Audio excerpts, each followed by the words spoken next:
técnico de la misión de descentralización.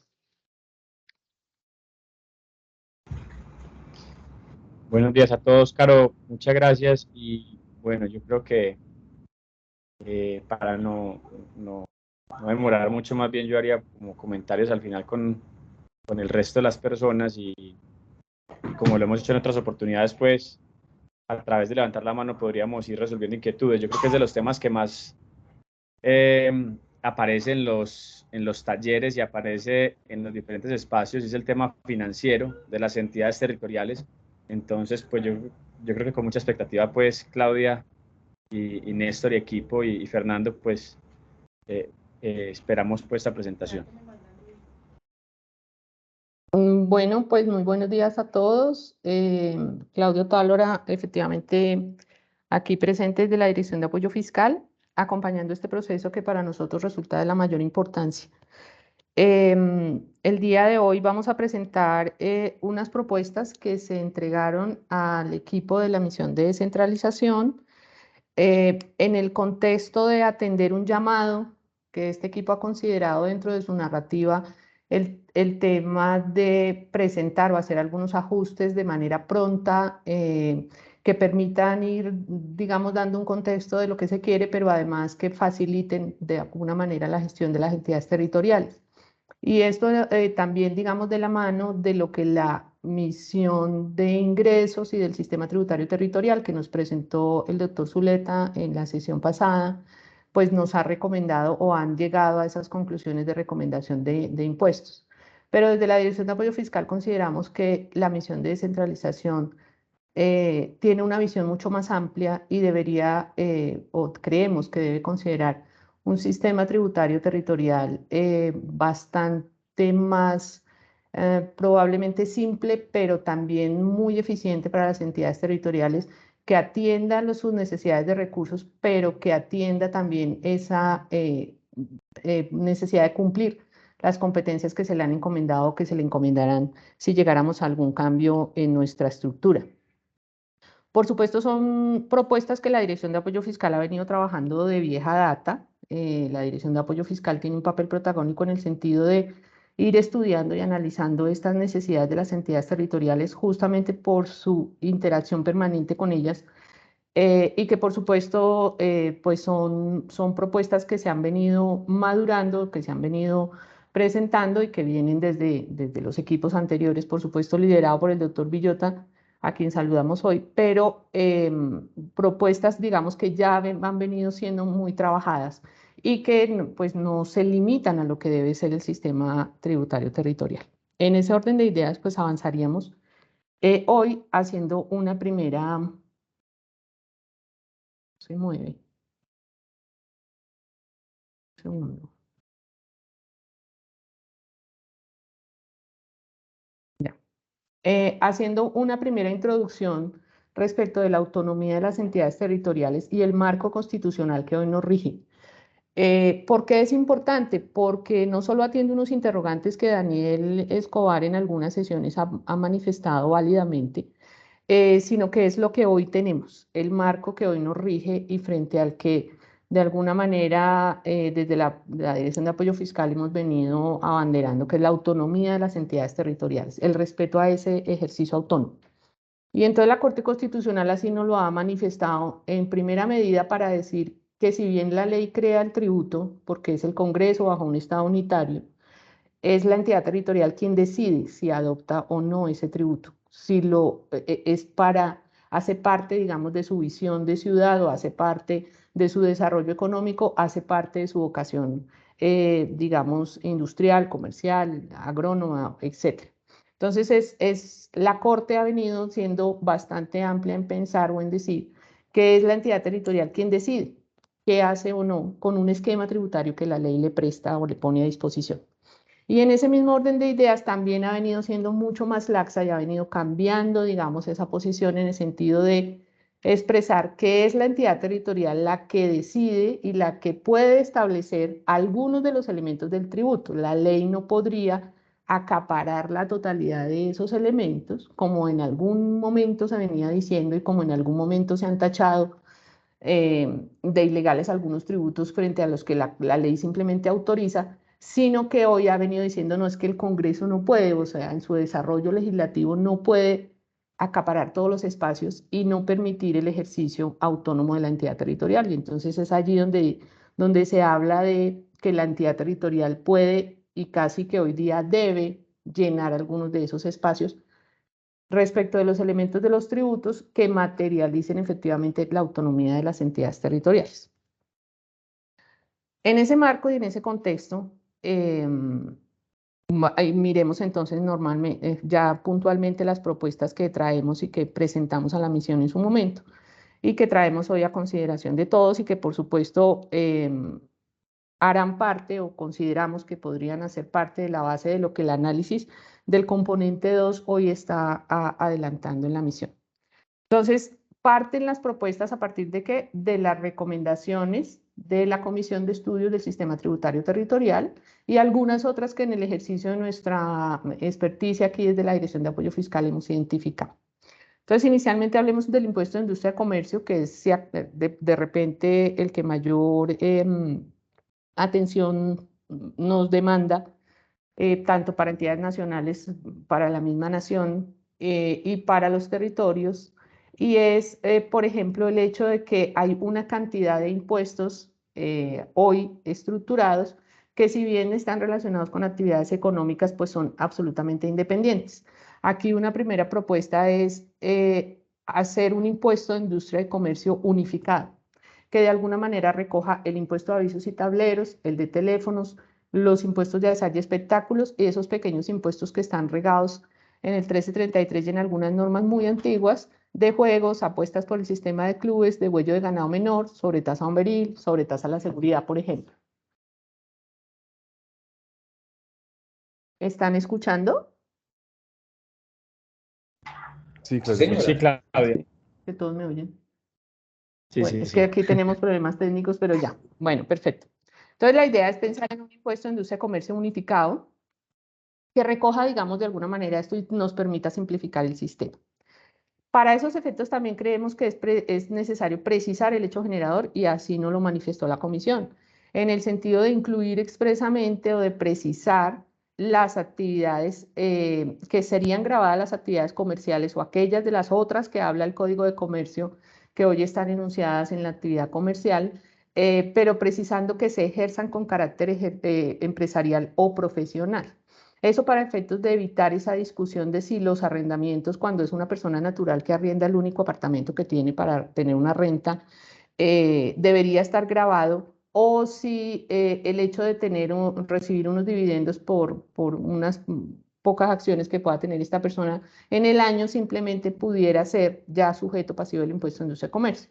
Entonces ahí la jurisprudencia, pues digamos, nos ha dado elementos para la decisión, pero consideramos importante hacer la precisión de que la actividad será grabada cuando efectivamente se ejerza con carácter empresarial o profesional, dirigido particularmente a las personas naturales. Otra de las recomendaciones, y que la hemos reiterado, Daniel es el abanderado prácticamente del tema de la economía digital, es incluirlo dentro de las actividades grabadas y desde la Dirección de Apoyo Fiscal creemos que el asunto hoy en día, todas esas actividades son grabadas, la publicidad, el mercadeo, la intermediación económica y la solicitud, digamos, el recibir comisiones, etcétera, hoy son grabadas. El asunto difícil con este tema de la economía digital es identificar justamente los nichos, digamos, de esa actividad, pero adicional a eso es en dónde debería grabarse, porque, repito, estamos hablando de un impuesto municipal cuyo componente espacial es eso, el ejercicio de la actividad en el territorio. Y allí es donde, digamos, pueden haber dificultades y podrían considerarse o se estarían considerando algunas reglas de orden para fijar la territorialidad de estas actividades, sin perjuicio de que pudieran llegar a analizarse mucho mejor, teniendo claro que son de permanente innovación y de permanente cambio, cosa que debería permitir que el impuesto se pudiera ir ajustando, digamos, a esas nuevas formas de mercado digital. Pero consideramos que sí debe precisarse las actividades, los obligados y, por supuesto, una regla de territorialidad en ese sentido. Adicionalmente, ya ha sido una reiterada solicitud el hecho de unificar los formularios de retención y autorretención. En su momento, y lo digo particularmente, cuando se unificó el impuesto de industria, el formulario para la declaración y pago del impuesto de industria y comercio, creímos que era importante, pero realmente parece ser que es muy realmente importante para el empresario que debe cumplir con la obligación en diferentes entidades territoriales. Y esto ya, digamos, le ayuda y permite que ese proceso, que es muy particular y muy reglado en cada entidad territorial, pueda ser mucho más sencillo, más unificado, más transparente para el contribuyente. En ese orden de ideas, pues obviamente reconocemos que el hecho de unificar el formulario pueda ser de mayor importancia para el empresario y de un mejor cumplimiento ante la entidad territorial. Y entonces allí creemos que pues la Dirección de Apoyo Fiscal puede ayudar o colaborar, digamos, en establecer un formato de formulario único para la declaración de retenciones y autorretenciones, pero adicional a eso se proponen unas reglas mínimas para la implementación del sistema de retención y autorretención en las entidades territoriales. Eso para efectos de procurar delimitar la creatividad importante de los municipios en su afán de hacer mejor recaudo, pero que a veces, digamos, exceden ya los límites de los mismos elementos del tributo. Entonces, la idea es presentar, digamos, hacer la tarea de diseñar un formulario único de retención y autorretención, pero además fijar unas reglas mínimas, como por ejemplo el periodo de declaración de las retenciones y la autorretención, para efectos de unificar para el empresario el cumplimiento de estas obligaciones. Llamando nuevamente a que todo el tema de recaudo, cobro, digamos, calendarios tributarios, etcétera, son hoy en día ejercicio de la autonomía de la entidad territorial, que difícilmente pudieran unificarse, porque eso atiende o depende no solo de la capacidad de gestión de la entidad, sino también de su necesidad de recursos. De su necesidad de recursos en diferentes épocas del año o en diferentes momentos del tiempo. Entonces, allí, por ejemplo, no hablamos del calendario tributario, pero por supuesto que sí, el formulario. Está en altavoz. ¿Me oyen? Sí. Néstor, tienes el micrófono Creo que es abierto. Néstor el que tiene problemas, sí. Bueno. Ya. Continuando con las recomendaciones de la misión y también como lo habíamos venido hablando y también lo ha señalado Daniel, eliminar las prohibiciones de las 259, del artículo 259 de la ley 1333 que vienen desde ley 14 y que respondían a una visión de país que en su momento quiso proteger algunas de las actividades. Allí estamos hablando de actividad industrial, agrícola, ganadera, avícola, que podría hoy reevaluarse pensando en territorios en donde su vocación agrícola y primaria pues no está redundándole al municipio en impuesto de industria y comercio, si bien sí genera un ingreso grabado con el impuesto a la renta, pues por supuesto no está grabado hoy con el impuesto de industria y comercio, y en territorios de vocación meramente agrícola pues es una fuente de recursos que podría estarse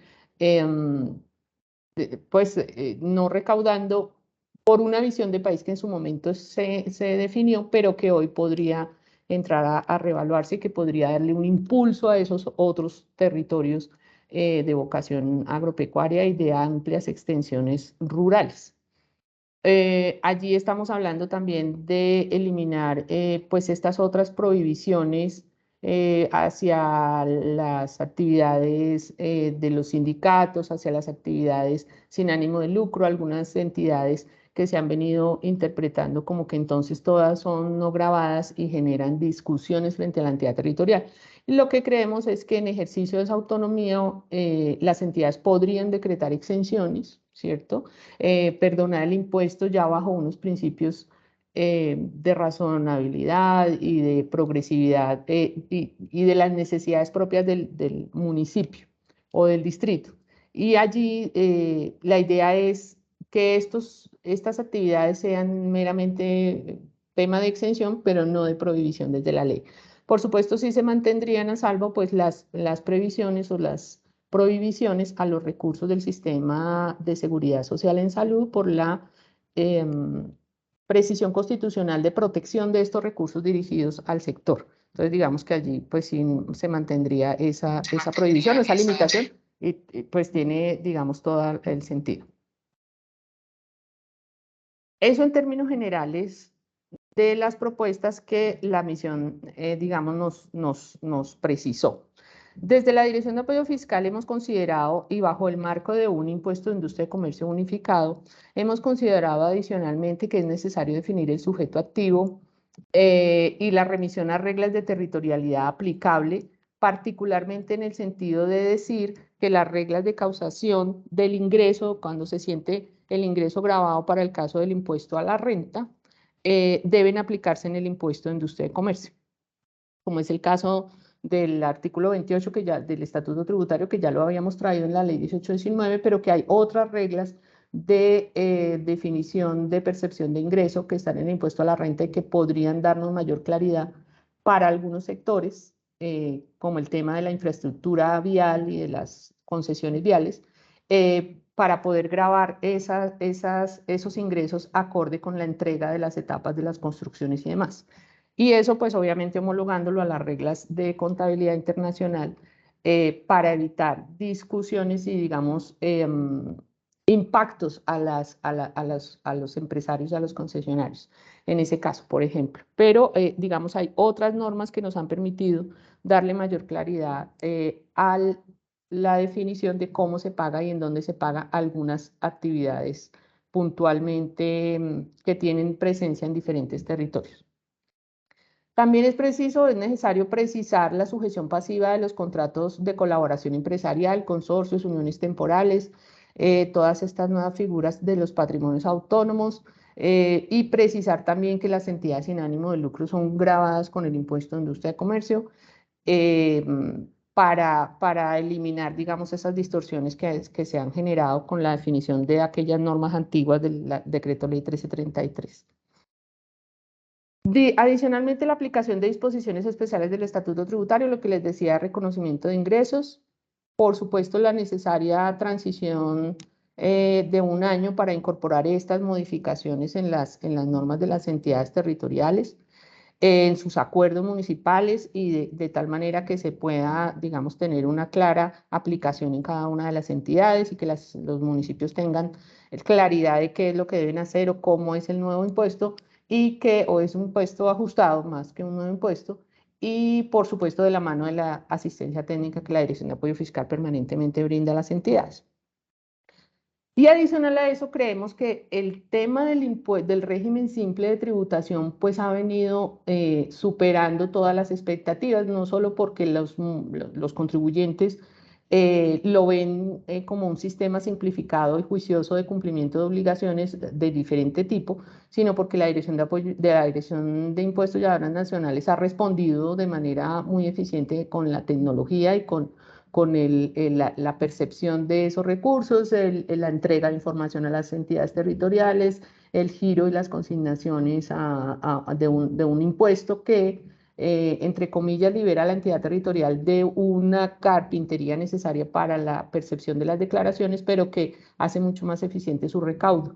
Y en ese orden de ideas creeríamos que es importante, por supuesto, en coordinación con la DIAN y lo que las autoridades tengan previsto, y es que se pudieran algunos contribuyentes que no necesariamente pertenezcan al régimen simple de tributación pudieran cumplir sus obligaciones a través de la página y de la información de la DIAN, cosa de que pudiéramos, junto con el impuesto a la renta, por decirlo de alguna manera, presentar las declaraciones del impuesto de industria y comercio y simplificar un poco más todo ese ejercicio de declaración y pago y de cumplimiento de obligaciones que genera, digamos, problemas y dificultades para el contribuyente, sobre todo para quien tiene diferentes o cumple la obligación en diferentes entidades territoriales.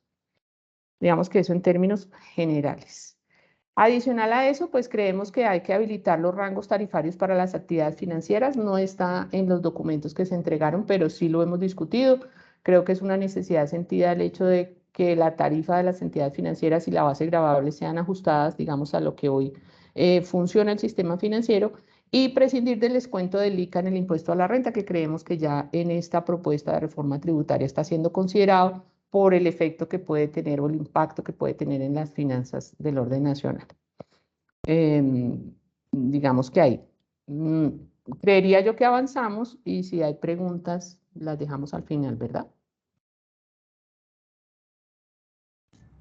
Sí, podría ser Bueno.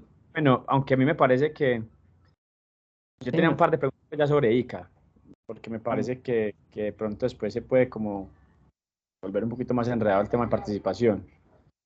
Como Yo te quieran. propongo más bien si hacemos aquí una pausa por lo que tú Bueno. mencionas, porque pues, finalmente es el principal tributo.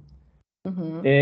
Me queda una duda sobre el tema de la sujeción pasiva, Nica, en el tema de actividades de colaboración empresarial, que Sí. lo planteas.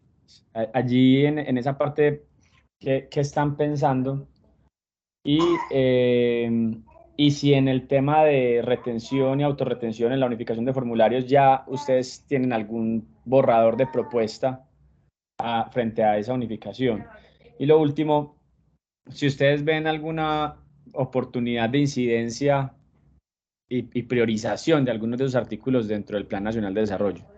Te haría esas tres preguntas, Clau, sobre ICA. Bueno, en primera medida, en el tema de los sujetos pasivos, lo que queremos es precisar la sujeción pasiva de consorcios y uniones temporales y este otro tipo de mecanismos empresariales en donde son varios quienes participan allí, pero que como que se pierde realmente la claridad de la obligación, del cumplimiento de la obligación. Entonces, ustedes saben, consorcios, uniones temporales son como su nombre lo dice, de manera temporal, y entonces quienes hacen parte quedan como con la obligación, pero no es claro si el consorcio realmente debe pagar cada uno por su parte o debe hacer el consorcio como tal. Hoy en día la norma nos habla de un sujeto pasivo cuando, digamos, cuando se realicen las actividades a través de esos consorcios o de ese tipo de mecanismos, pero no es tan claro el tema de la sujeción pasiva.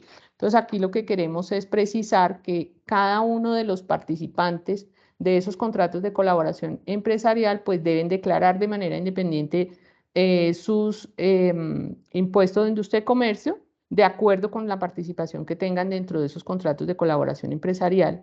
Y de todas maneras, pues tener una obligación de un registro claro del contrato de colaboración y de la participación de estos para efectos de señalar o del cumplimiento de la obligación. Aquí decimos que en los términos del artículo 18 del Estatuto Tributario Nacional, que es como que cada uno nos puede presentar y debe diferenciar ya en sus registros cómo participa dentro de eso, tanto en los ingresos como en sus costos y gastos que incurran en el desarrollo de lo mismo. Eso para dar claridad a las entidades y a los contribuyentes del cumplimiento de la obligación.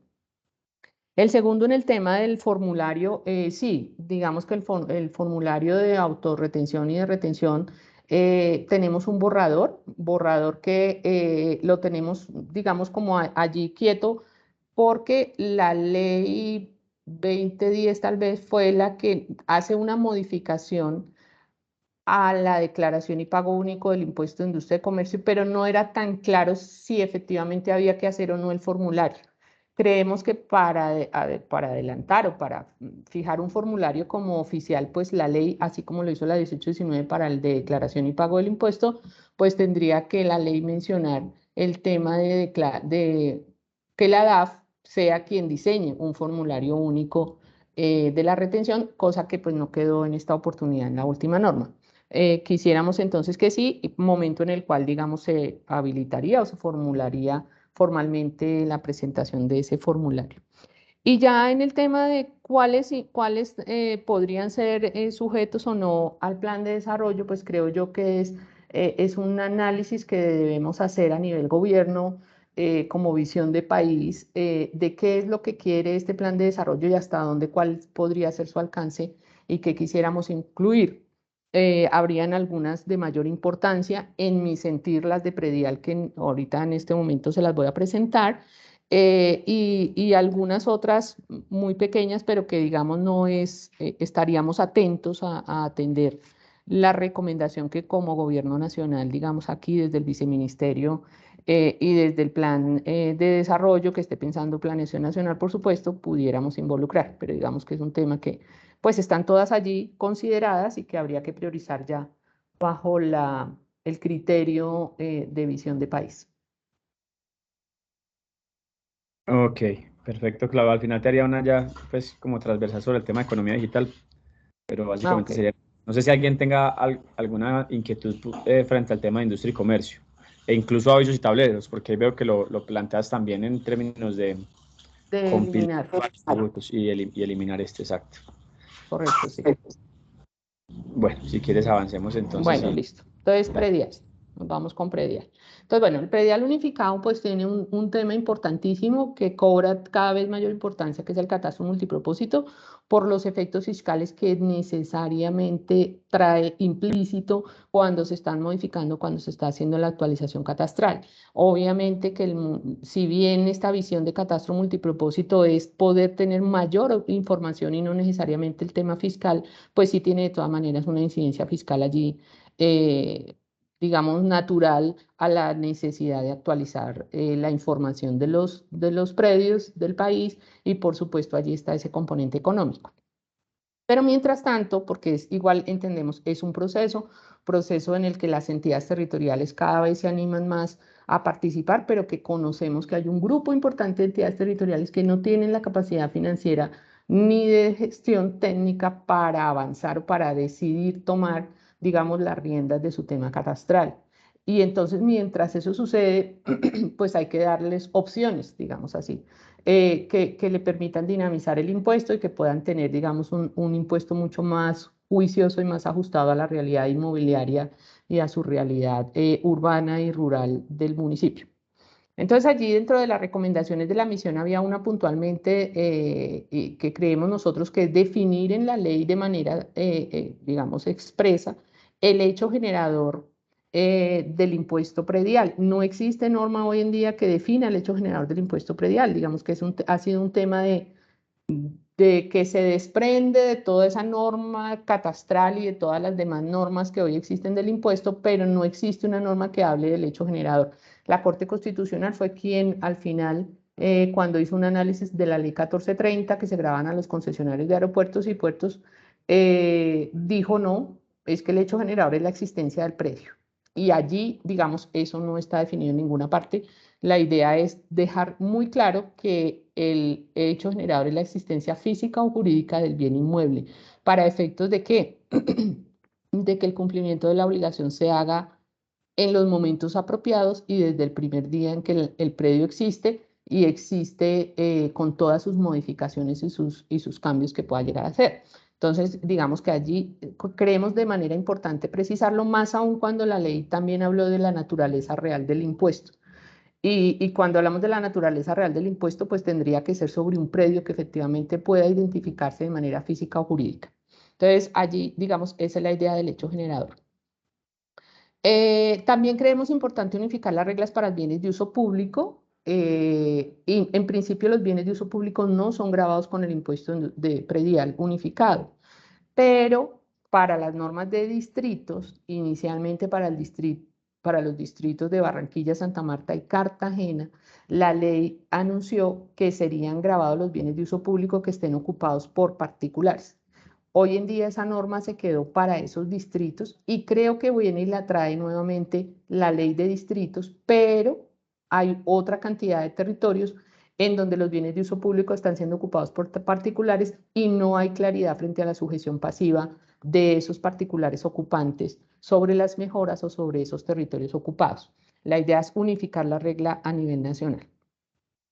En el tema del sujeto pasivo, incluir el cumplimiento de las obligaciones de los patrimonios autónomos y otros vehículos contractuales como los leasing, en cabeza de las sociedades fiduciarias como responsables de los deberes formales de declaración y pago, si existiera la declaración, con cargo a esos recursos del fideicomiso y por supuesto con la responsabilidad solidaria de los beneficiarios. También para eliminar las discusiones de quién cumple sí o no en el caso de este tipo de patrimonios autónomos que tienen la propiedad de los predios para el desarrollo contractual que allí se establece, pero que la obligación tributaria se va perdiendo, digamos, entre tantos actores. Entonces, la idea es precisar esa situación. Respecto de la tarifa, pues existe, de tiempo atrás veníamos trabajando en el Ministerio de Hacienda, en la Dirección de Apoyo Fiscal y por supuesto con los asesores del Viceministerio General, del Viceministro General, veníamos trabajando un tema de un predial rural que efectivamente atienda la función de la concentración de la propiedad, digamos, que esté analizando la concentración de la propiedad y el uso eficiente del suelo. Y eso en el marco del punto 1 de los acuerdos de La Habana, en donde efectivamente el tema territorial cobra la mayor importancia. Entonces, todos sabemos que si el país está desactualizado en materia catastral, pues el tema rural es mucho más dramático, porque inclusive tenemos áreas infinitas muy grandes sin formación, es decir, sin un primer levantamiento catastral.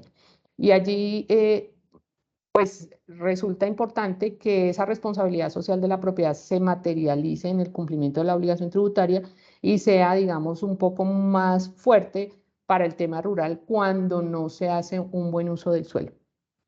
Pero adicional a eso es que hoy la norma de tarifas, cuando nos habla de tarifa diferencial y progresiva, pues habla de unos parámetros que involucran todos los temas y todos los asuntos de orden urbano. Entonces ustedes ven que habla de estratos socioeconómicos y usos del suelo en áreas urbanas, y así lo ha dicho el Consejo de Estado cuando la norma habla de usos del suelo es de áreas urbanas, y entonces el componente rural no está siendo tenido en cuenta. Y eso eliminaría o le evita a los municipios de amplias áreas rurales poder definir unas tarifas que efectivamente se compadezcan, no solo con la antigüedad de la formación catastral o de la actualización catastral, sino con la realidad de explotación económica de esos predios. Entonces, digamos que aquí estamos planteando un cambio, una modificación de tarifas en función de la concentración de la propiedad y el uso del suelo, que digamos que tienen varios componentes, parecen complejas, pero en criterio nuestro, pues no lo son en la medida en que podamos ir, digamos, trabajándolas. Allí estamos estableciendo entonces un rango de tarifas diferenciales para el suelo urbano, más o menos en el mismo esquema que hoy tenemos. Dejamos la tarifa en su rango mínimo del 1 por 1000 al 10 por 1000 para los predios de protección y conservación y al 16 por 1000 para otros tipos de predios hasta 135 salarios.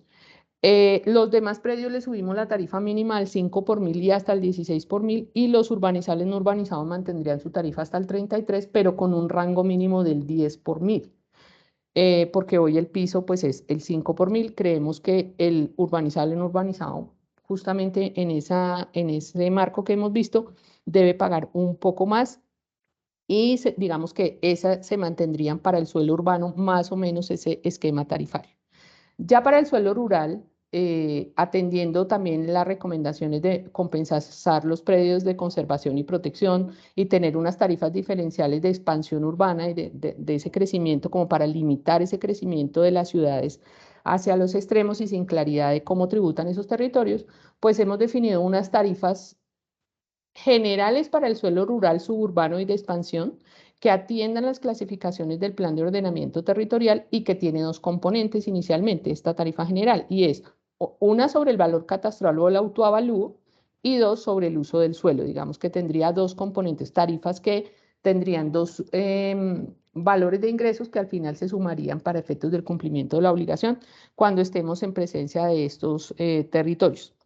Y esa tarifa mínima la estaríamos estableciendo en función del componente de compra de tierras del subsidio integral de acceso a la tierra, SIAT.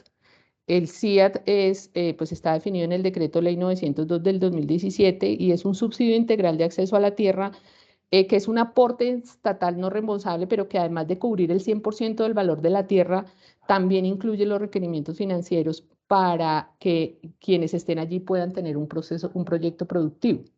En ese orden de ideas, ese subsidio integral de acceso a la tierra tiene un componente mínimo del valor de la tierra, que es, digamos, el que le generaría subsistencia a un grupo familiar y que cambia dependiendo del lugar del territorio nacional en donde nos encontremos. ¿Por qué? Porque atiende la capacidad financiera real de estas comunidades y de estas, digamos, de los territorios como tal. Entonces, en ese ejercicio, digamos, estamos hablando de hacer 5 grupos de acuerdo a los tamaños de avalúo y definir allí tarifas que irían entre el 1 y el 8 por mil en ese primer componente, pero que tendrían la menor tarifa los predios cuyo avalúo catastral se encuentre dentro del valor que corresponde al componente del valor de la tierra de estos territorios en la fórmula del CIAT.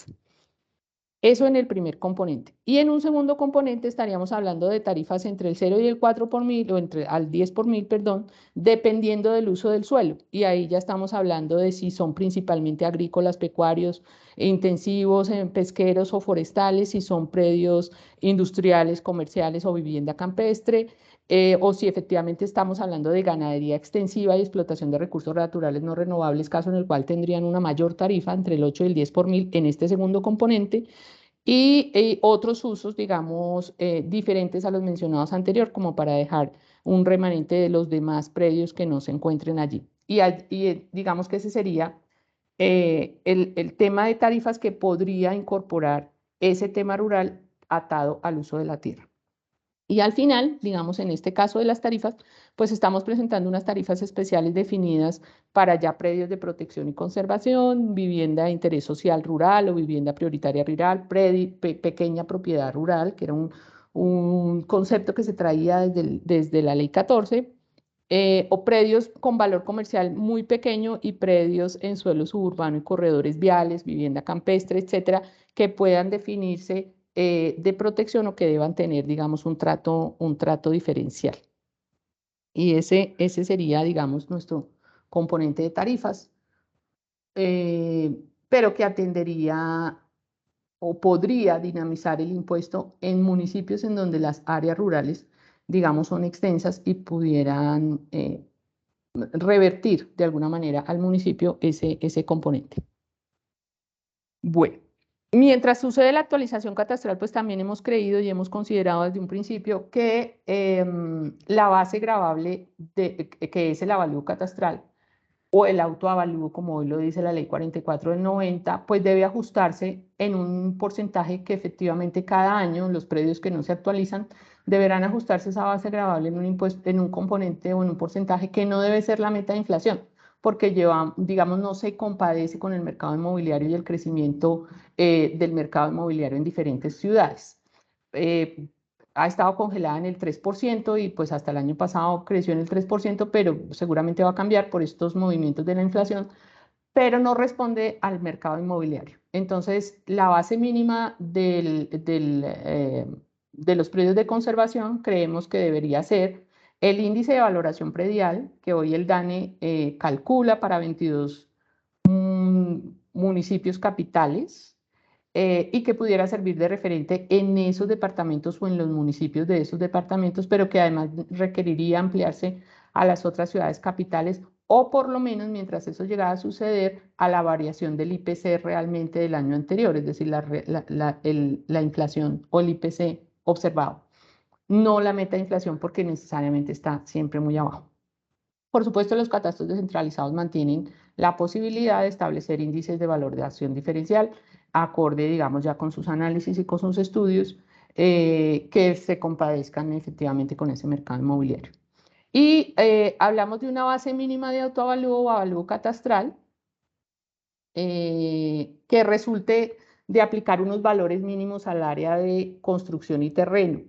En la ley 1750, nosotros que hemos creído que si bien el catastro multipropósito puede apalancar el impuesto predial y la gestión de este impuesto predial, las entidades siempre han tenido la opción de establecer el autoavalúo y en el ejercicio que Bogotá desarrolló en el año 93, pues efectivamente se materializan los potenciales y los beneficios de ese autoavalúo.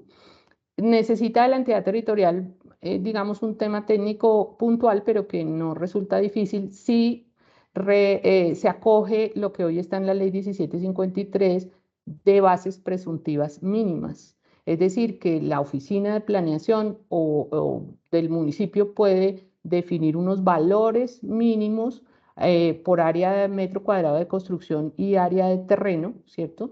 Que le permitan al contribuyente calcular su avalúo, caso en el cual podría ser también, aquí lo planteamos, el 80% del valor de la escritura, mínimo el 80% del valor de la escritura, para efectos de que los predios que se incorporan por primera vez al catastro o que no tienen avalúo catastral y que no han podido cumplir porque no tienen avalúo catastral, pues puedan hacerlo a través del autoavalúo, pero no de cualquier manera, sino dentro de los rangos y las tablas de precios mínimos de metro cuadrado por estrato y uso, etcétera, que pueda definir la entidad territorial. Eso permitiría, por supuesto, ajustar mucho más esos valores de terreno a la realidad y permitirle a aquel contribuyente que no tiene avalúo catastral cumplir con la obligación. Que pues dijimos, hecho generador, existencia del predio, debemos dar el elemento para que puedan hacer el cumplimiento de su obligación. El autoavalúo, por supuesto, dijimos que en una declaración anual, para todos hacerlo, precisarlo, porque pues está en la ley, pero los municipios no lo acogen, pero sí precisarlo de que los contribuyentes que no tengan avalúo catastral o que sus predios no estén incorporados en el catastro porque son predios nuevos, que hoy pues el esquema de urbanización es bastante acelerado, pudieran presentarle al municipio declaración y pago del predial unificado, porque pues digamos que allí se está dejando de recaudar una cosa importante, que la norma o la actualización catastral no va a la misma velocidad, pero que sí el municipio no debe perder esos recursos. En el tema de los límites que también nos han generado discusión, pues exceptuamos de los límites, por ejemplo, aquellos predios cuyo área construida haya tenido unos incrementos mayores al 100%, es decir, no la simple mutación por construcción de unos pocos metros cuadrados, sino que efectivamente hayan unos índices de construcción bastante grandes para sacarlos de la aplicación de esos límites. Y habilitar, creemos que es importante habilitar a los consejos municipales para que ellos de manera autónoma establezcan los límites. Creemos, siempre hemos creído que pueden hacerlo por ejercicio justo de su autonomía, pero como tiene un efecto, un impacto fiscal y un temor de las entidades territoriales a aplicar ese tipo de beneficios, pues eso facilitaría la actualización catastral y el tema político si le permitimos a los consejos municipales definir unos límites de manera autónoma acorde con la naturaleza y con lo que haya sucedido en la actualización catastral en su territorio. Hay territorios donde en Bogotá la actualización es permanente y hay unos que se han venido, digamos, subiendo a esa velocidad de actualización, pero hay otros que definitivamente tienen años de atraso en el tema catastral, y de hacer la actualización, pues el impacto en el impuesto y para la ciudadanía va a ser muy fuerte, por lo que permitiríamos o tendrían los concejales el respaldo desde la ley para establecer unos límites a la liquidación de este impuesto, por supuesto observando el avalúo bajo las normas técnicas y sin modificar esa base gravable, pero sí facilitando al contribuyente el pago de la obligación. Pero también hablamos de que en ningún caso el impuesto pueda ser inferior al 1 por 1000 del avalúo catastral. Eso para efectos de también definir unos valores mínimos y hacer un poco más eficiente la gestión del tributo. Cuando la actualización catastral se nos ha rezagado tanto en el tiempo, pues hay liquidaciones de predial de impuestos muy bajitos, muy pequeñitos, que normalmente se quedan sin cobrar o que normalmente muy pocos pagan y que engrandece las carteras de las entidades territoriales y que al final, digamos, son objeto de prescripción o de cualquier otra figura de cancelación de esas obligaciones, pero que definir como un valor mínimo de predio para también, digamos, darle un apoyo a las entidades territoriales cuando quieren establecer impuestos mínimos que permitan cumplir ese principio de eficiencia en el recaudo. Adicional a eso, pues hemos considerado que el contenido de la declaración que hoy está en la ley 44 del 90 habla de que las autoridades catastrales deben definirla y el IGAC debe definir el contenido de la declaración. Nosotros creemos que eso debe dejarse en cabeza de cada municipio y distrito. La idea es profundizar la autonomía de las entidades territoriales y permitir que ellos mismos elaboren sus formularios pero, para el tema de autoavalúo y demás, pero por supuesto con unos contenidos mínimos que se establecerían aquí en la propuesta. Se precisan algunas obligaciones de notarios, del registro y del catastro para que se inserte en el instrumento de tradición el certificado catastral y el paz-y-salvo municipal. La ventanilla única de registro ha ayudado muchísimo en ese sentido, pero como hablamos de un impuesto real, las liquidaciones oficiales deberían poderse inscribir en el registro para efectos de el cumplimiento, un mejor cumplimiento más pronto, más juicioso del tema del pago predial. Las autoridades catastrales deben incorporar las modificaciones de cada predio. Hemos encontrado el tema de poder hacer autoestimación, así lo hablan las normas de orden catastral, autoestimación que requiere todo un proceso para que al final sea avalúo catastral y sea base gravable del impuesto. Entonces la idea es que esto fuera mucho más rápido y que se generen estas anotaciones en el registro o esos datos de manera mucho más pronta. Obviamente eso se hará mejor cuando el catastro multipropósito vaya avanzando en su tarea de unificar los sistemas de información. Y precisar la causación y el pago del impuesto para que se defina que efectivamente es el 1 de enero de cada año, que grava la propiedad, que el calendario tributario y las fechas de pago tengan una claridad de cuándo se empiezan a generar los intereses de mora, igual que la entidad territorial puede establecer un pago por cuotas o definir un sistema de recaudo simplificado a través de los servicios públicos domiciliarios, por ejemplo. Eso hoy está en la ley 44 del 90, un poco general, pero aquí es hacerlo más explícito y de repente más comprensible para que la entidad territorial pueda aplicarlo. Eso, digamos que con estas propuestas creemos que se dinamizaría de alguna manera mucho más el tema del predial. Y ahí terminaríamos predial. Entonces, si les parece, si hay preguntas allí. Sí, aquí veo, Claudia, la mano de Diego levantada. Diego. Señor. Hola. Buen día. Hola, muy buenos días a todos. Claudia, me embargan tal vez como dos dudas frente al tema del predial. Una es saber si ustedes han hecho algún estimado de cuánto podría terminar significando el aumento en el impuesto predial, el aumento en el recaudo, vía la actualización catastral y en qué momentos del tiempo. Yo recuerdo que en algún momento pedí ese dato informalmente al DNP hace 4 años cuando estábamos tramitando la reforma del catastro multipropósito y los cálculos, siendo positivos, no fueron digamos, tan impactantes como lo esperaría uno en municipios de menos de 400.000 habitantes. En los municipios de más de 400.000 habitantes sí tenían un impacto importante y además eran unos impactos que tenía como una gradualidad y se daban más o menos como al segundo o tercer año de haber hecho la actualización catastral y se mantenían como hasta el 5.º año. Algo así más o menos es lo que recuerdo, pero como te digo, fue un estudio muy hecho a la carrera y de cara a poder argumentar algunos temas en la discusión de la ley del plan. Entonces, eso me gustaría saber ese punto. Y otro punto que en el caso del impuesto particular, del impuesto predial, ha surgido, y esta es como una hipótesis de investigación que yo quisiera que en el equipo que nosotros tenemos avanzáramos, y es qué tanto es actualización catastral versus capacidad de recaudo. Y explico mi ejemplo. En Cartagena hace unos años estuve revisando digamos, incluso Pedro participó en esa revisión.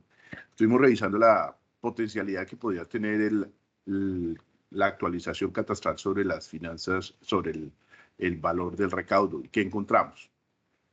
Contextualizo. Cartagena tenía en ese entonces cerca de 280.000 predios en su base catastral. Creían ellos que podrían ampliar la base catastral a unos 320.000 predios, es decir, le faltaban más o menos 40.000 por incorporar en su base. pero de esos 280.000 predios, solamente le hacían proceso de, digamos, proceso de estimación del impuesto a 120.000. O sea, de 280 solamente a 120.000, en parte porque la diferencia entre los 120.000 y los 280.000 eran o predios del distrito o predios que tenían problemas numéricos o problemas de digitación, por así decirlo, que se podrían haber mejorado vía conservación catastral. Sin embargo, de los 120.000 a los que en cierta forma le terminaban emitiendo el impuesto, solamente recaudaban sobre casi 60.000, más o menos 50%. Y uno se preguntaba, bueno, ¿y qué pasa con el otro 50%? Y realmente no tenían estrategia de cobro de impuesto o de estrategia de recaudo del impuesto predial. O sea, los 60.000 casi que era por un efecto inercial de la comunidad que en materia de predial, en el país en términos generales, lo que pasa es que a los que pagan o los que pagamos impuesto predial, en términos generales somos buenas pagas. No nos tienen que presionar muchísimo para pagar. O sea, no es mucho el esfuerzo de recaudo predial que tienen que hacer con los que pagamos. El problema está en los que no pagan. Y entonces la pregunta que nos surgía en el caso de Cartagena, ya para terminar la pregunta, es si solamente son capaces de recaudar sobre 60.000, ¿qué nos va a garantizar de que pasemos de tener 120.000 predios a los que se cobren a 340.000? ¿No será que seguimos teniendo el mismo cuello de botella en 60.000? O sea, no podremos llegar a ampliar realmente nuestra capacidad de recaudo vía nuestras limitaciones en el proceso de recaudo. Entonces, la pregunta ya después de este contexto es, ¿hasta dónde ustedes han estudiado el impacto que pueda tener el aumento en las finanzas municipales por el efecto del impuesto predial, pero teniendo en cuenta la capacidad de recaudo, la estrategia y capacidad de recaudo, más que la actualización catastral? Esas serían mis dos preguntas, Claudia. Espero haber sido claro. Sí, perfecto. En la primera pregunta respecto de cuál sería el recaudo adicional de agotarse o de hacerse el proceso de actualización, nuestro referente ha sido siempre el COMPES de Catastro Multipropósito del 2016, que digamos con base en todos esos estudios, planes piloto, etcétera, que en su momento se avanzaron, habla de un recaudo adicional de 4.1 billones de pesos. Desde la Dirección de Apoyo Fiscal nosotros hemos venido haciendo algunos análisis para saber, por ejemplo, es la capacidad financiera de las entidades territoriales de asumir o de llevar adelante la tarea catastral. Pero no hemos hecho, digamos, recaudos o cálculos de recaudo adicional por el tema de actualización, porque además creemos que con el tiempo, digamos, esa medida podría ser diferente o podría ir variando y dependiendo de los territorios en donde se hagan esas actualizaciones. Ahora bien, tiene usted toda la razón en el tema de la capacidad de recaudo frente a la actualización. En algún momento nosotros hicimos un análisis aquí en la Dirección de Apoyo Fiscal sobre los municipios que habían hecho actualización catastral en un año particular y vimos su comportamiento de recaudo y no necesariamente crece ese recaudo al año siguiente, por razones muchísimas. Una, los límites que hoy existen, desde la ley 44, que es el 100% del impuesto para algunos predios muy puntuales, más los límites que estableció la ley 1995 por 5 años, que son mucho más restrictivos, porque estamos hablando de IPC más 8 en el caso de actualizados y solo hasta el 50% de IPC en los no actualizados, con una cantidad de restricciones, pero que limitan el crecimiento de ese impuesto. Adicionando a eso, los descuentos, las medidas y digamos, los incentivos que la entidad territorial establece para un pago oportuno. Pero sí nos encontramos, y aquí lo vivimos permanentemente, que la capacidad de recaudo de las entidades territoriales es mínima porque el predial es como un tema inercial, o sea, recibo la base, liquido y hay un grupo de contribuyentes, como usted bien lo señala, que pagan siempre el tributo, pero frente a seguir en el cobro adicional, pues no es tan claro. Cuando nosotros vamos en esas tareas de asistencia técnica a las entidades territoriales, nos encontramos con montos de cartera absolutamente inmensos. Cartagena es uno de esos ejemplos. Ellos hablan de una cartera de 2 billones en predial, cartera que eran registros reales allí que se ampliaban cada año y se volvían a ir a repetir, pero que estamos hablando de obligaciones prescritas, obligaciones mal estructuradas. Hay un temor muy grande de la entidad territorial de ajustar su base predial. Nosotros siempre le decimos, la base catastral es el avalúo, o sea, usted coge el avalúo, no lo puede modificar porque la autoridad catastral lo fijó, pero si usted tiene información respecto del tema físico, del tema de construcción, porque no se hablan con planeación municipal, por ejemplo, para el tema de crecimiento de la ciudad o de nuevas construcciones. Por supuesto, ellos no modifican la base que les entrega el IGA o la autoridad catastral, y eso puede llevar una cantidad de inconsistencias que al final pueden iniciar procesos contra incluso propietarios que ya no lo son o que no están registrados o que sobre lugares o información desactualizada. Y entonces allí actualización efectivamente no se traduce en mayor recaudo necesariamente. En algunos sí, pero dependiendo del impacto con un costo político altísimo, y en otros definitivamente no. Entonces, o se va ampliando en el tiempo y efectivamente solo hasta 3 o 4 años, cuando ya esos límites han venido surtiendo su efecto, se empieza a ver un recaudo real. No existe una motivación en ese sentido muy clara para las entidades territoriales en el hecho de iniciar actualizaciones catastrales que al final, digamos, no permitan ni siquiera recoger ese valor invertido en la actualización. En eso efectivamente sí hay una dificultad y no es así. No lo tenemos calculado puntualmente, pero sí evidenciamos ese tipo de situaciones como la que usted presenta de Cartagena. Y perdóname, Claudia, ¿y ese Señor. documento, ese estudio, podríamos tener acceso de Sí, pronto? sí, tendría que ubicarlo porque fue hace bastante rato, ¿cierto? Eso fue hace mucho tiempo, pero lo podríamos ubicar y claro que sí, estaríamos en contacto para ponerlo en conocimiento. Claro, creo que puede ser un tema interesante de análisis y pues Daniel, yo creo que ese es uno de los temas que este equipo de apoyo a la misión debería profundizar, si me permite recomendarlo, porque pues no es, o sea, el riesgo que veo es que se sigue insistiendo en el tema del aumento de las bases de cobro del impuesto predial y demás, pero no estemos analizando la capacidad de recaudo de los entes territoriales, con lo cual pues se hace el ruido político, pero realmente el beneficio es inercial. Sí, señor. Ok. De ¿Alguna acuerdo. otra pregunta? Sí, yo tenía una muy rápida también, Claudia, sobre la ley 44 del 90 y la 223 del 95 en relación con el giro que le hace la nación a los municipios que tienen resguardos indígenas. Sí, básicamente es, digamos que si allí hay algunas recomendaciones al respecto, sobre todo pues porque uno siente que eso es lo que va también pues contra el presupuesto de la nación, pero adicionalmente si la forma de liquidar ese valor es precisamente con base en lo que hoy se tiene en términos de la actualización catastral de ese municipio, que concluirían o que son los que menos actualizados están posiblemente,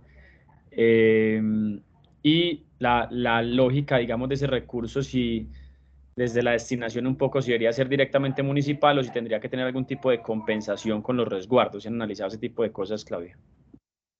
Bueno, en el caso de la compensación predial de los resguardos indígenas, pues digamos, existe de tiempo atrás en consideración a la naturaleza inembargable, imprescriptible, inalienable de los territorios colectivos o de propiedad colectiva, como es el resguardo. Es decir, que si bien es un predio que bajo las normas generales está grabado con el impuesto predial, quienes hacen parte de esa propiedad, digamos, comunal de todos, difícilmente se hace el cumplimiento del predial, más aún cuando estamos hablando de grupos indígenas, étnicos, que tienen, digamos, bajo sus usos y costumbres, otro tipo de cosmogonías y de pensamientos. Por eso se llegó a que el impuesto predial de esos territorios, reconociendo que efectivamente están gravados, porque existen los territorios y son propiedad, deben pagar el predial, pero como compensación por parte de la nación. Entonces eso efectivamente va contra el presupuesto nacional. Y se paga a los territorios, primero, que estén reconocidos en el Ministerio del Interior como resguardos indígenas, definidos por el IGAC o la autoridad catastral, definido el territorio y su avalúo, y, digamos, se requiere una certificación del tesorero de la liquidación de ese predial con base en esa información para que la nación haga los giros correspondientes. Es un trámite que hoy se hace por sede electrónica, es bastante, digamos, simple para las comunidades, pero se entiende que su concepto o su naturaleza es de impuesto predial y que en ese orden de ideas es una renta a título predial de los municipios en donde existen los resguardos y que se invertirá como un ingreso corriente de libre destinación. No es un recurso dirigido al resguardo como tal. Puede que haya una dificultad o algo que se quisiera modificar, pero pues digamos no lo hemos analizado, creo que no nos corresponde. En principio, esa es la situación. Esa posibilidad de compensar el impuesto por esa condición particular de los resguardos de ser inembargables, imprescriptibles, inalienables, es decir, una entidad territorial puede iniciar un proceso, pero no podría embargar ese territorio ni poder hacer nada en relación con eso. Entonces, pues hace que la nación entre a compensar ese predial, y allí ahora, desde la ley del plan de desarrollo, tal vez la 1450, se hace también un reconocimiento de compensación a los territorios colectivos de las comunidades afro, de estos territorios muy grandes que también tienen esa misma naturaleza de los resguardos indígenas. Entonces, ese es como hoy funciona, digamos, la compensación. Nosotros, ¿qué creemos? Que pues responde a la naturaleza de esa propiedad colectiva y que sí podrían ser valores mayores en tanto sean actualizados estos territorios. En algún momento se optó, los municipios optaron, era por ponerle la mayor tarifa, pero pues el gobierno nacional, el IGAC, saca una resolución y define una metodología para la tarifa, que es ya, digamos, proporcional a las tarifas del territorio general, para que eso fuera mayor recaudo para la entidad, pero pues es que estos son unos territorios que responden a una condición ya, una naturaleza particular. Entonces, digamos que allí, pues es lo que hay hoy. Nosotros no hemos entrado a pensar en una modificación en ese sentido. Yo hacía la pregunta porque me parece también importante, Diego, en lo que estamos haciendo, y Claudia, si de pronto tienen cifras de cómo ha ido aumentando eso en el tiempo, porque hay dos variables que uno ve de alguna forma con algún potencial riesgo, sobre todo para el municipio y para la nación. Uno, el tema de que finalmente cualquier suelo se puede ir conformando como resguardo indígena, ¿cierto? O sea, la potencialidad, y cuando uno se sienta a conversar básicamente con algunos de los líderes, hay algunas posiciones de que, venga, que es que el Estado colombiano es casi que todo territorio ancestral, y por ende, pues de ahí se puede desprender casi que una erosión al impuesto de alguna forma, como lo conocemos naturalmente, sobre todo en municipios donde hay una alta presencia de este componente étnico en el territorio. Y lo segundo, la actualización. Entonces sí me parece prudente también, Claudia, si ustedes han hecho estudios sobre el traslado de estos recursos a los municipios, qué municipios son, Diego, tratar de analizar esa información y mirar también cómo conversa con ese análisis precisamente de lo que es el impuesto predial, pero también de alguna forma con lo que es la erosión del presupuesto general de la nación producto de esa transferencia de recursos. Bueno, Sí. bueno, no sé, en relación con ese no, nosotros no hemos hecho cálculos, probablemente las cifras sí están acá en la dirección de presupuesto, pero no hemos hecho ningún cálculo porque además, pues allí se están formalizando hoy en día todavía muchísimos territorios indígenas y resguardos que no estaban siendo reconocidos y que ya hoy, pues digamos que tienen más información y tienen mucha mayor capacidad pueden ejercer, digamos, una claridad de sus territorios. Y entonces allí, pues sí entra la nación a concurrir, pero no, nosotros no lo hemos calculado porque probablemente no lo hemos visto como una erosión al presupuesto nacional. Probablemente es la misma condición y la naturaleza de estos territorios los que requieren de ese tratamiento. Justamente es en respecto a la autonomía de la entidad territorial que necesita de su predial y que entonces entra la nación a concurrir para estas comunidades, pero no tenemos análisis en ese sentido.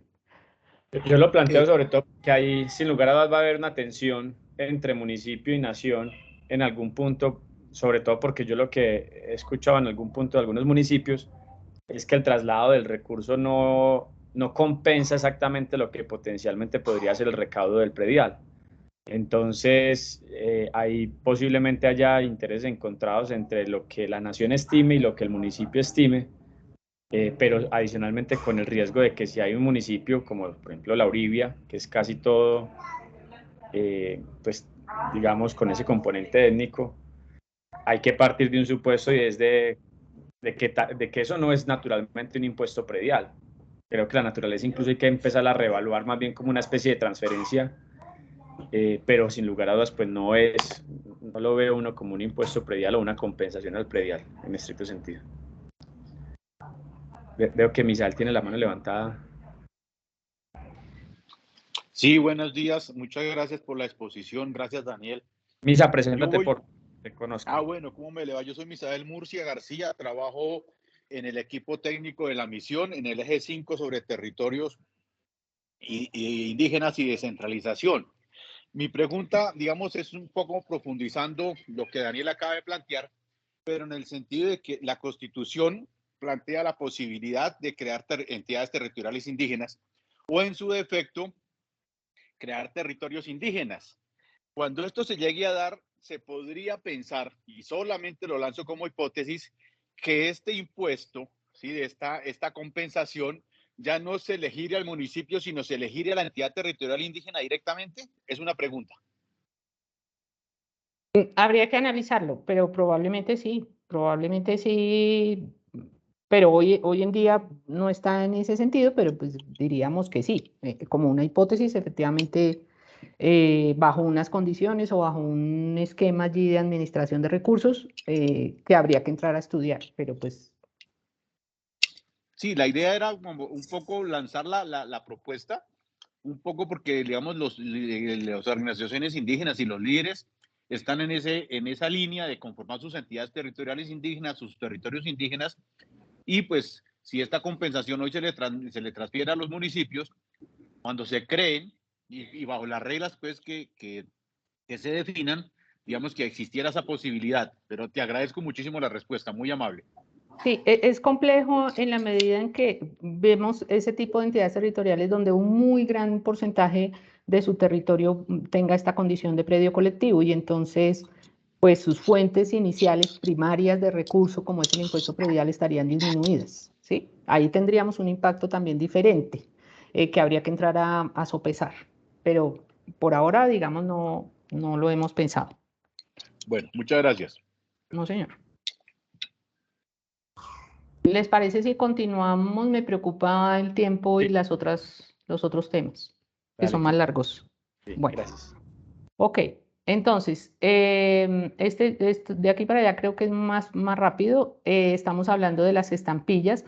Hemos oído reiteradamente la necesidad de simplificar. Señor. O sea, no había visto la mano del doctor Néstor y veo que la tiene levantada. Señor. Sí. No, pues, bueno, saludarlos. No, simplemente, de pronto sobre la pregunta inicial de Diego sobre el impacto de estos cambios, pues, complementar que nosotros no los hemos modelado. Sin embargo, sí recuerdo que había habido un análisis de un impacto estimado tanto en base como en recaudo que hizo el DNP por allá en el 2013, creo que con base en un estudio, o que presentó el DNP con base en un estudio de economía urbana, que hablaba, recuerdo que hablaba de que las mejoras en recaudo esperadas estaban digamos, entre un 15 y un 20% en las diferentes, no digamos categorías presupuestarias, pero sí categorías poblacionales. El recaudo en Bogotá era muy bajito porque pues obviamente es la ciudad con mejor formación, era del orden del 3 al 4%, pero en el resto de ciudades grandes mayores a 500.000 habitantes era como de un 15 o un 16%, y en las de menores de 50.000 llegaba como a cerca del 20%. En ese ejercicio, lo que digo es que habría que repasar y revisar esa metodología y podría ser un procedimiento. Y en avalúos las variaciones sí llegaban a ser hasta de un 50% en las ciudades intermedias y un 40% en las de menos de 100.000 habitantes. Nosotros, en alguna época, DAF hizo un ejercicio que lo que buscó fue cruzar actualizaciones catastrales vía acuerdos con la información que se recogió en algún momento y mirar efectos en recaudo en el año siguiente, y a nosotros nos daba un 4% real en algún ejercicio que hicimos. Por supuesto que con las nuevas condiciones que se plantean en este tipo de propuestas, pues habrá un escenario mucho más rico para modelar resultados. Era eso. Muy bien, bueno. Entonces ya, digamos, con ese paréntesis, continuamos con la presentación y estaríamos hablando de las estampillas. Traíamos nuevamente el tema de la necesidad de simplificar estas estampillas que tienen un marco legal allí muy disperso con destinaciones para varios eventos, y entonces la propuesta es un marco regulatorio general de adopción de las estampillas ya en las entidades territoriales. Eso para señalar que no hayan excesos a la hora de establecer los sujetos pasivos o los hechos generadores de las estampillas, así como su tarifa, que siempre mantengan esos principios de que son grabados, que primero es un impuesto documental, y segundo que estarían grabados los documentos en donde se participe el funcionario de la entidad territorial y no las actividades en general o actividades incluso por fuera de su jurisdicción. De alguna manera poner unos límites a esa estructura de estampillas que permita ir verificando cuáles han cumplido su objetivo, cuáles ya deberían marchitarse y cuáles pueden mantenerse en una visión a largo plazo de ir limitando o de ir acabando con las estampillas. Entonces, también se establece o se pretende establecer un límite en los porcentajes de estampillas o de tarifas de estampillas acumuladas que puedan grabar un solo acto contractual. Normalmente las estampillas graban en la contratación estatal, generan ese efecto perverso del que nos hablaba Hernando Zuleta la vez pasada, y pues la idea es que un mismo contrato no tenga un exceso alto de recursos grabados como estampillas y de otro tipo de contribuciones como la de obra pública que encarecen la contratación y que generan allí como unas distorsiones en la actividad. Exacto, evaluar la duración y la pertinencia de las nuevas estampillas, que ya lo habíamos hablado, y llegar al final a una eliminación completa de este tipo de tributos. Difícil porque no se puede restringir la actividad del legislativo, pero con miras a evitar esas distorsiones que generan estos tributos. En el impuesto de cervezas, sifones, refajos y mezclas, aquí la propuesta es estructurar el impuesto de cervezas en términos de grados alcoholimétricos, como se graban hoy los licores, los vinos aperitivos y similares. Eso para dar un poco más de transparencia en la determinación, en la base gravable de estos productos, y tener igualmente una relación de la afectación a la salud por el consumo de este tipo de productos. Entonces la idea es ajustar el impuesto de tal manera que se grave la graduación alcoholimétrica de estos productos y un componente ad valorem sobre el precio de venta al público para tener mayor equidad en productos, digamos, extranjeros o de mayor graduación y de mayor precio. En el caso de alineación urbana, otra vez, creo que no me detengo en que es un impuesto antiguo, que efectivamente solamente habla de la construcción o refacción de edificaciones y que es un impuesto municipal, pero que no define ningún otro elemento. Creemos que para tener mayor claridad, sobre todo a nivel general y del constructor o de ese grupo económico, la idea es definir los elementos básicos del impuesto que limiten esa creatividad también de los municipios y le den claridad a la actividad de la construcción en los diferentes territorios. Entonces se define el hecho generador con unos sujetos pasivos y una causación un poco más clara, también con la relación allí que hay de las licencias de construcción, el papel de las oficinas de planeación donde no hay curadurías urbanas, etcétera, y los sujetos pasivos o quienes responden realmente por el impuesto.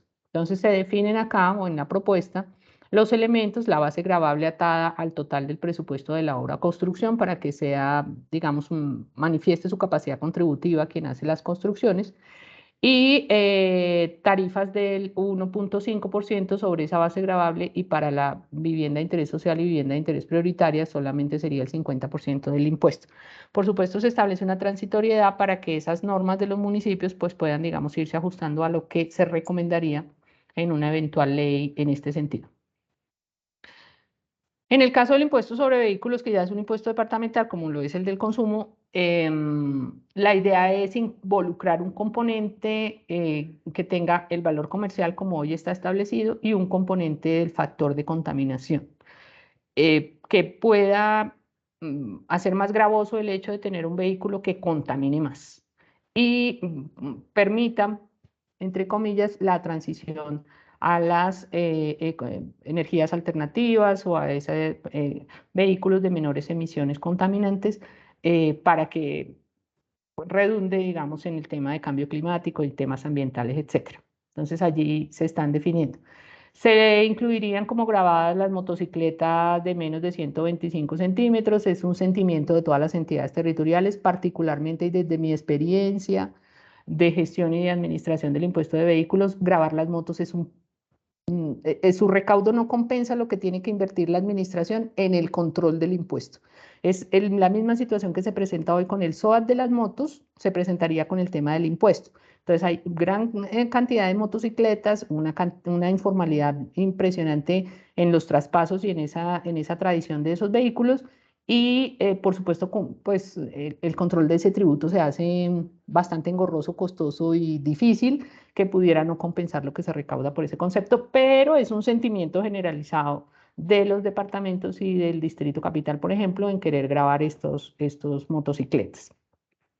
Definir un solo impuesto y eliminar el impuesto de circulación y tránsito para vehículos de servicio público que hoy existen en algunas entidades, y definir un único impuesto nacional a los vehículos que tenga, digamos, igualmente los mismos beneficiarios y la distribución que de alguna manera hoy se establece, con algunas precisiones para que sea más fácil y más eficiente su cumplimiento a través de los sistemas de facturación que se definieron en la ley 1819. Digamos que eso en términos muy generales y ya para tener un poco más de espacio. Bueno, eso con el impuesto de vehículos. Administración y control pues a cargo del sujeto activo, es decir, donde se encuentre matriculado el vehículo, acreditar estar al pago el día para los traspasos de propiedad y traslados de vehículos, así como el seguro obligatorio de accidentes de tránsito, a efectos de tener un mayor control, un mayor control de todas las obligaciones atadas a ese tema vehicular. La distribución del recurso pues la mantendríamos, y un periodo de transición también para no solo aplicar el componente ambiental a los vehículos de transporte masivo, bajo el entendido que van a ser grabados también con una transitoriedad y los efectos que eso pudiera tener para las entidades en donde el sistema de transporte, digamos, tiene una incidencia grande. Más aún si estamos eliminando el de circulación y tránsito de los vehículos de servicio público. Entonces, la idea es tener también una transición de la entrada en vigencia de estos componentes y de estas modificaciones al impuesto sobre vehículos. Bueno, en la sobretasa a la gasolina se han cumplido algunas de las cosas que nos recomendó la misión, que era definir la base gravable en valores reales que pudieran incrementarse, porque todos sabemos que ese precio de referencia estuvo congelado durante mucho tiempo. La Corte Constitucional ahí aclaró, por supuesto, que una entidad administrativa no podía definir la base gravable de manera autónoma, sino que era la ley la que debía de fijarla claramente. Y entonces con la ley 2093 en el año 2021, digamos que se cumplió con esa observación. Sin embargo, creemos nosotros que podría llegar a ser importante definir la sobretasa a la CPM como una renta nacional cedida para efectos de mantener su destinación del recaudo al mantenimiento vial, pero que sea administrada y recaudada tanto por los departamentos como por el Distrito Capital, quienes harían directamente el control de esa renta. Digamos que eso es un sentimiento que también se deja ver por ahí. Algunas ciudades han querido, como los departamentos por época de pandemia que tuvieron el 100% de ese recaudo de manera temporal, pues vemos que es una fuente importante que pudiera distribuirse a ese sentido, pero que manteniendo la destinación al mantenimiento vial. También estaba, lo dijo la comisión, pero no lo desarrollamos en el sentido de reemplazar la sobretasa por un tributo que grave los otros combustibles limpios, el gas y estos otros combustibles o estas otras formas de movimiento vehicular. Entonces, digamos que pues ya sería de más amplio plazo, pero no está considerado. Y por supuesto que eso me involucre todos los combustibles que hoy en día utiliza el transporte.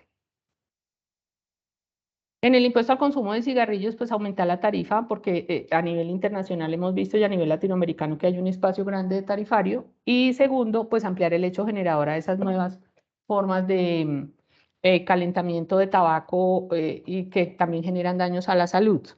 Allí también, digamos, la idea es incorporar esos otros elementos como grabados en el impuesto. Hoy la dirección ha liderado la posición de que todo lo que sea tabaco, independientemente de su presentación, debe ser grabado con el impuesto.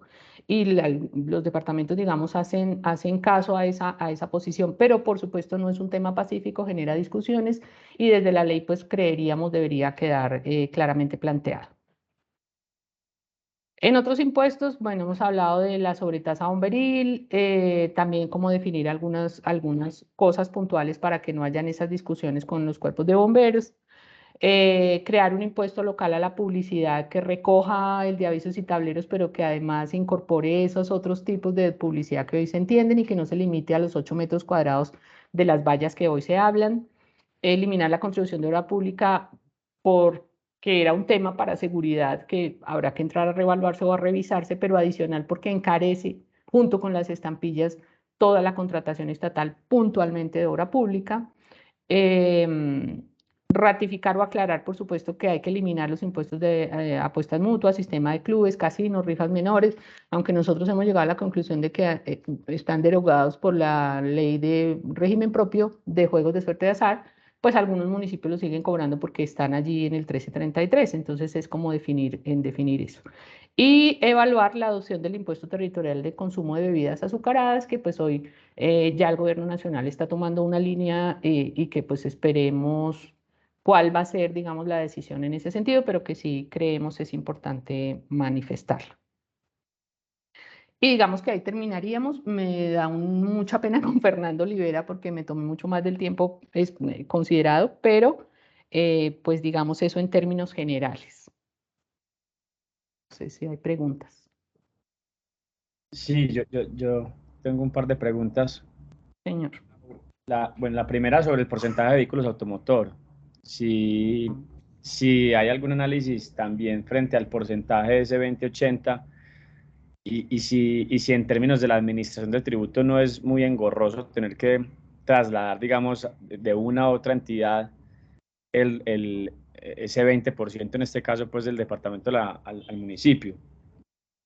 Si no es mejor como atarlo directamente todo a un nivel de gobierno o definir una regla de territorialidad pues mucho más simple frente a la administración de ese tributo. La segunda veo que la redacción del impuesto de alineación urbana es muy similar, sobre todo a la que opera en Bogotá, donde hay una estimación pues del presupuesto de la obra.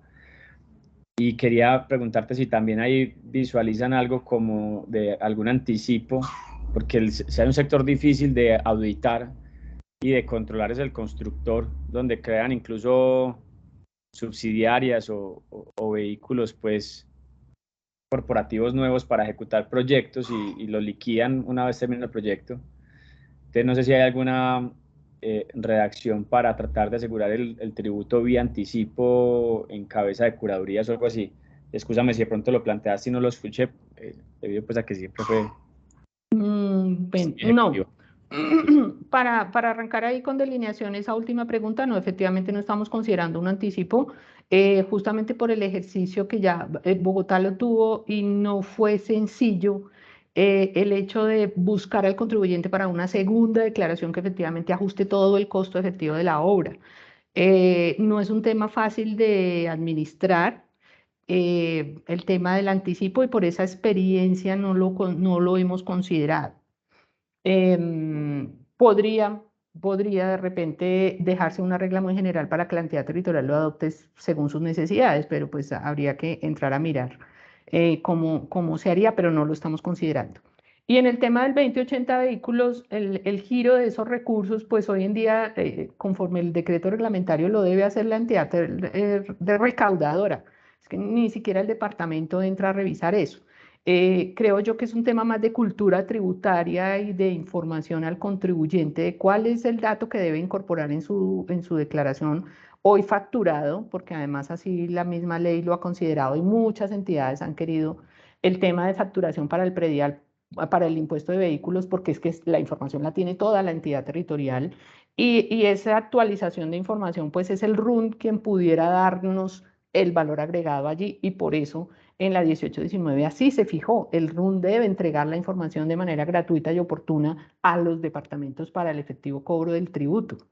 Entonces, ese 2080 hoy lo hacen los bancos, ¿cierto? Si no se está dando, es un tema de falta de información o es un tema de falta de control ya con la entidad recaudadora respecto de su sujeto activo, que es el Departamento del Distrito Capital, pero tampoco se está considerando una fórmula distinta porque creeríamos que hoy funciona. Habría que mirar ya particularidades o casuística que nos diera más información para fijar una regla en ese sentido.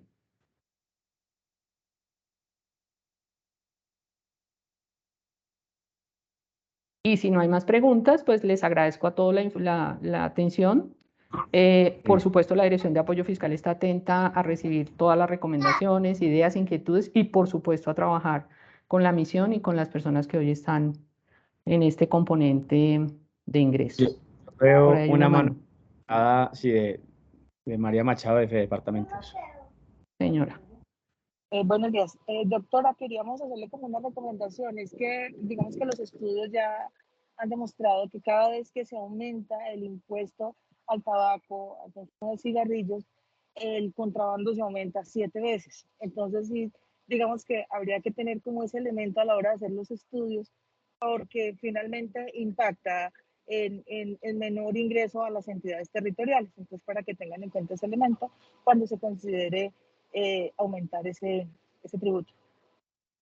Sí, perfecto. Eso siempre se ha tenido en cuenta y se ha tenido presente y reconocemos todas las facultades de fiscalización y de control que tienen los departamentos para, junto con la DIAN, para el flagelo del contrabando. Pero con ese temor, entre comillas, estaríamos renunciando no solo a tener el impuesto a niveles internacionales, ¿cierto? Y que no nos hagan llevar cigarrillos para otros países porque aquí es más barato, sino la posibilidad de que sea cada vez más difícil, particularmente para los jóvenes, entrar en ese vicio que genera problemas para la salud. Pero claro, por supuesto que lo consideramos porque pues siempre se ha hablado del tema del contrabando. Y bueno, ahí dijo yo, lamento, Fernando, que me hubiera ocupado tanto tiempo, pero muchas gracias a todos. A ti, Claudia, mil gracias. Bueno, no te preocupes, Claudia. Buen día para todos, pero pues son impuestos, son ingresos, es de interés de todo el mundo. Eso es legítimo. Solamente haré una pregunta, teniendo en cuenta la hora, Carolina, Daniel, ¿avanzamos normal con la presentación que tenemos dispuesta o sugieren alguna alternativa diferente? A mí me parece muy importante escucharte sin afanes, Fernando, y más porque personalmente yo estaba pues esperando mucho este espacio. Yo lo que propondría, si Carolina le parece, es que el próximo viernes tú pudieras exponer, si te parece, pues para no correr aquí ahorita mucho. Ahí tenemos ya un espacio también confirmado con OCDE para mirar pues también una visión que ellos tienen sobre el tema de asimetría que teníamos pendiente, pero creo que ahí podríamos tener pues como ambos espacios. No sé qué opinas, Caro, o Fabián o Julián. Sí, Dani, yo creo que sí, porque sí es, digamos, como importante y sé que el espacio se nos va a ampliar un poco, entonces propongo que revisemos como al interior y miremos dentro de 8 días cómo podemos tener la agenda para tener este tema más digamos, completo y sin afanes. Yo lo único que les pedía, si me permiten compartir pantalla, porque esta semana la Secretaría Técnica les envió a todos un documento con algunas ideas de artículo para el Plan Nacional de Desarrollo. Entonces, aprovechando que ahí tenemos 10 minuticos, les quería mostrar pues como la estructura de este. ¿Me confirma si está viendo pantalla? Sí, señor. Bueno. Este es como el documento, es un documento que tratamos pues como de trabajarlo por los componentes. Esto es más un artículo que estamos mirando si va entre las bases o es un artículo propiamente del plan de desarrollo sobre el tema del enfoque de descentralización asimétrica pues para los próximos 4 años. La tipología con los criterios pues sobre los cuales se debería trabajar el proyecto de ley al respecto, pero quería entrar básicamente a mostrarles esto. Este es un primer artículo sobre autonomía territorial en la configuración de los tributos. Claudia pues lo explicaba muy bien en su introducción. Es un artículo que uno puede decir, bueno, es que la jurisprudencia ya ha sido muy clara al respecto y eso tal vez ya está muy definido, pero yo siento que también desde este plan de desarrollo, que va a ser la línea para los próximos 4 años, y entre los cuales esperamos pues estar teniendo casi que una reforma tributaria territorial, estar definiendo muy bien cuáles son esos mínimos dentro de los elementos que se tienen. Entonces aquí yo sé que hay varias posiciones, pero se los pongo a consideración, sobre todo para que los revisemos, máxime para efectos de lo que es el tema de economía digital, donde va a ser difícil, e incluso temas de tributos verdes, donde va a ser difícil homogeneizar en un elemento tributario pues las diferentes variables que hay. Entonces, entre más flexible sea ese principio de reserva de ley, yo siento que va a ser mucho más fácil adaptarlo a la lógica de la tipología de entidades territoriales. Muy en línea con lo de Claudia y muy inspirado pues en el documento también de la Dirección de Apoyo Fiscal, un artículo directamente pues al tema de las actividades primarias en ICA, eliminar esa prohibición que se tiene hoy en el ICA, en los diferentes marcos normativos, también muy importante que lo revisen, que no sea que perviva por ahí alguna norma que en últimas pues lleve a interpretaciones. Y adicionalmente sobre y se le pone un tope básicamente que es igual que renta para que no haya pues digamos lugar a esa digamos abuso tal vez de la norma en cabeza de los pequeños productores primarios. Pero también se plantea derogar el literal C.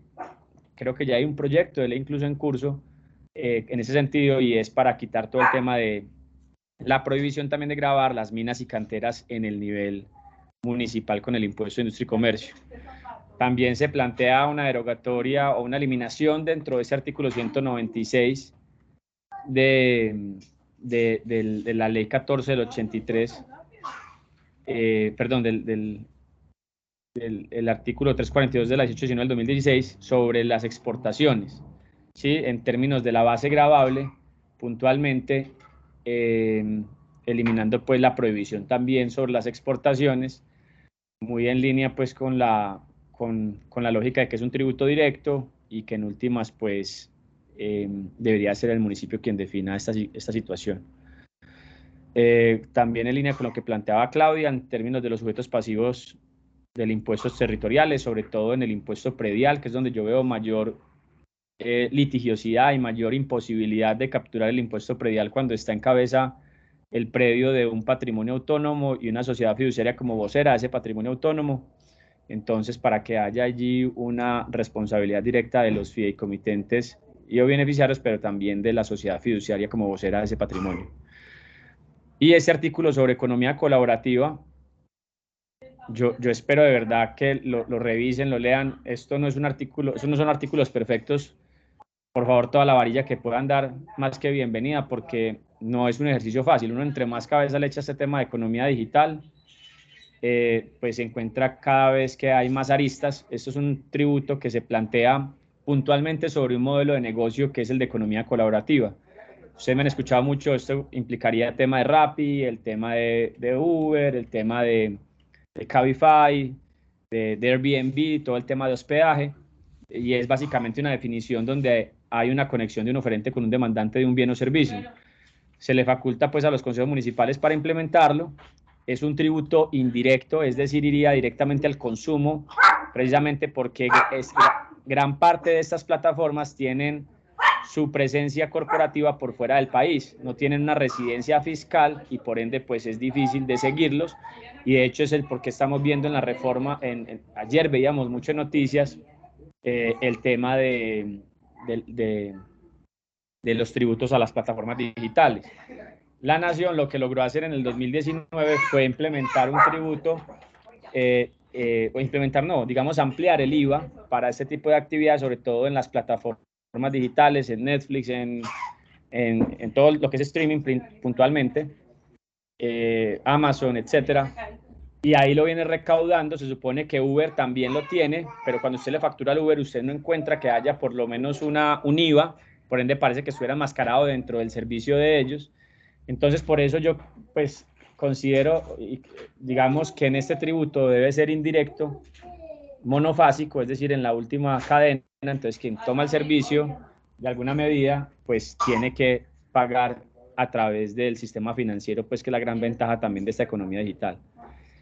El hecho generador constituido por la prestación efectiva del servicio hacia el demandante del bien o servicio a través de la plataforma, es decir, cuánto te está facturando, esa sería la base gravable para liquidar el tributo, y la tarifa, que la verdad pues la estimé en 5% más. Esto no tiene tampoco pues un estudio detrás, la verdad, puntualmente esa tarifa. Los otros elementos vienen sobre todo muy aterrizados con lo que han sido las acciones BEPS de la OCDE para efectos de la tributación internacional, pero las tarifas incluso pues no, es tal vez lo más complejo para definir por la presión fiscal que uno tiene que ponerle pues también al sector y puntualmente a estas plataformas. Se estimó, yo creo que de hecho se puso plana, no un rango, porque la idea es que ahí no haya una cierta competitividad entre municipios bajando tarifas, sino que sea plana.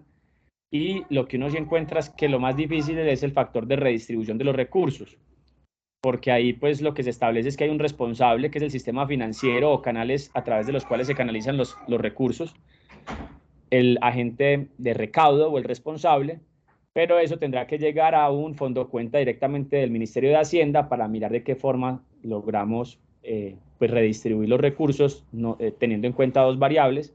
En principio, los invito a que pensemos en más variables si es del caso y si tiene algún nexo de causalidad.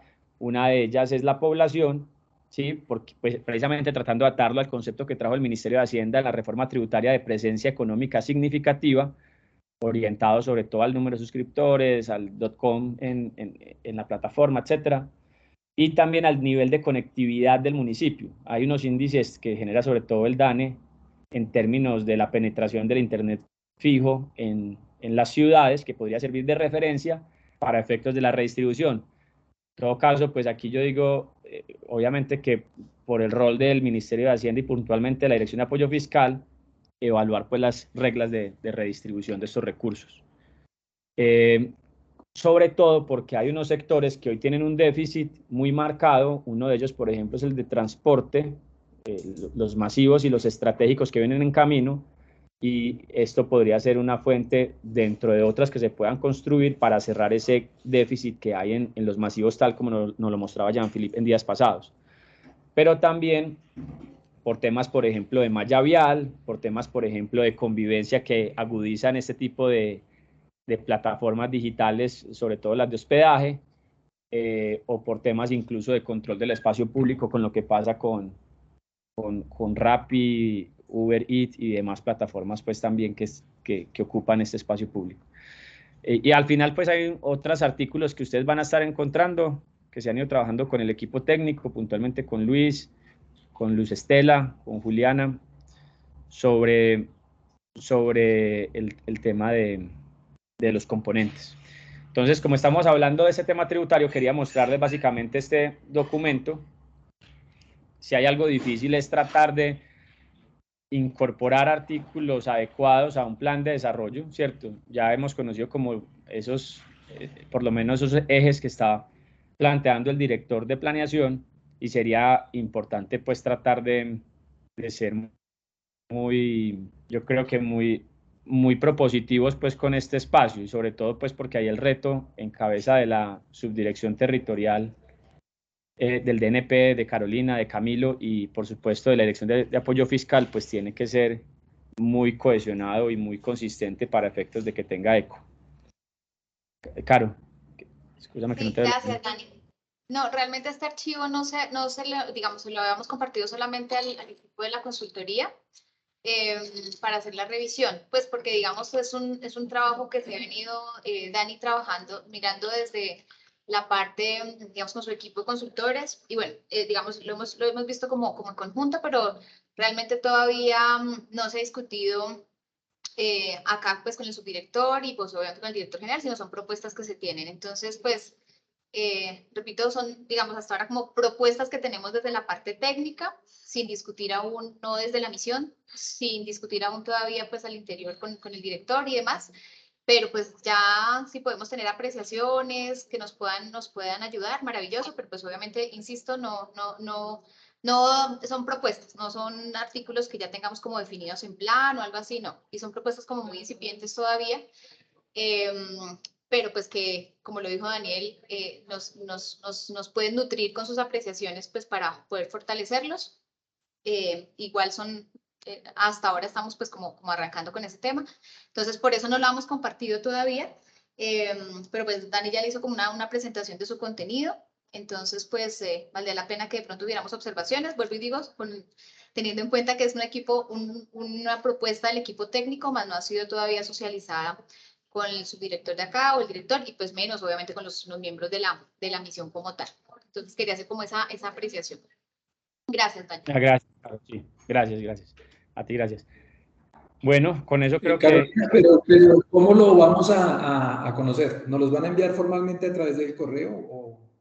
De acuerdo, lo podemos compartir, pero vuelvo y digo, digamos, las salvedades como un documento de trabajo no son ya artículos que tengamos previstos dejar en plan o que ya hayan sido discutidos con la dirección, menos con el equipo de la misión como tal. Podemos trabajarlo como un documento técnico donde los diferentes actores nos puedan ir poniendo como propuestas que pueden o no pueden quedar en el plan, pero que pues, digamos, salga como un documento técnico aprovechando estos espacios. Entonces yo creo que lo podemos compartir por el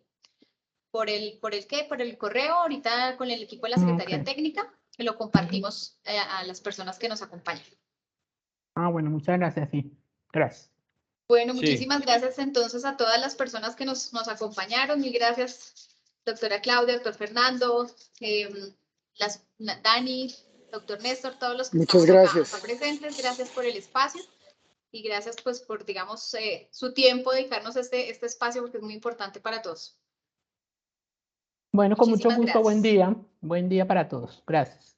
Muchas gracias, que estén bien. Gracias. Un saludo.